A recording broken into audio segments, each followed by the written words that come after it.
Bismillahirrahmanirrahim. Assalamu alaikum. Class 6 subject science and lecture number 43 we are going to discuss. Unit number 6 is here. Your topic is magnetism. Magnetism is your chapter name, that is unit number 6. So you can see on your screen this is the magnetic lines of force and इसी से relevant आज हमारा question है जिसको हमने discuss करना है. Long question number 2 है वो आज हम डिस्कस करेंगे.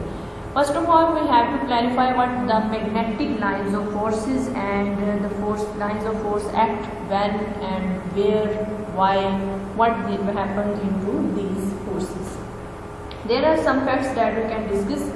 So this is the question number 2. Give some facts about lines of magnetic force. ठीक है, like lines of magnetic force है. इस टर्म के हमने कुछ facts बताने हैं क्या होते हैं और इनका जो है क्या हो सकता है मे बी.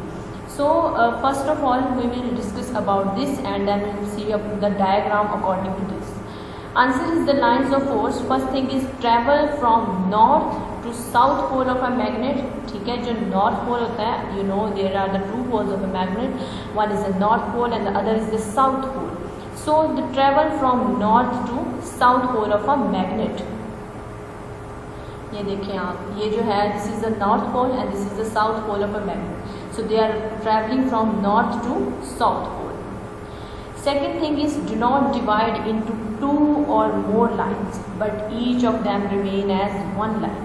ठीक है, क्या होता है ये दो या फिर उससे ज़्यादा लाइन्स में डिवाइड नहीं होती हैं but each of them remain as one line, यानी दोनों जो है उनमें से एक लाइन के तौर पर रहेगी. That will work as a one single line. Means to say do not divide into two or more lines but each of them remain as one line. Okay, so we have seen do not touch or cross over each other. एक दूसरे को touch भी नहीं करेंगे magnetic lines of force and एक दूसरे को cross भी नहीं करेंगे. You can see here they are not touching or the crossing but they are going on their way. Repel each other sideways, एक दूसरे को जो है साइडवेज रिपेल करेंगे, रिपल्शन का प्रोसेस करेंगे, परे धकेलने. Means to say they are not attracting, they are repelling.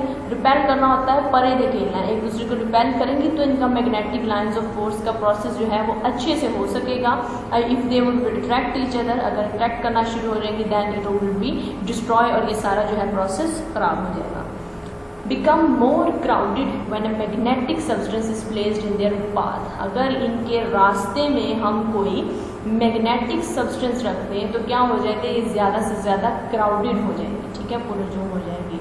So you can see यहाँ पर हम अगर मैग्नेटिक सब्सटेंस रख दें तो इनकी जो है क्या हो जाएगा, become more crowded when magnetic substance placed in their path. अगर इनके रास्ते में हमने कोई मैग्नेटिक सब्सटेंस रख दिया है तो क्या होगा, ये मोर क्राउडेड हो जाएंगे.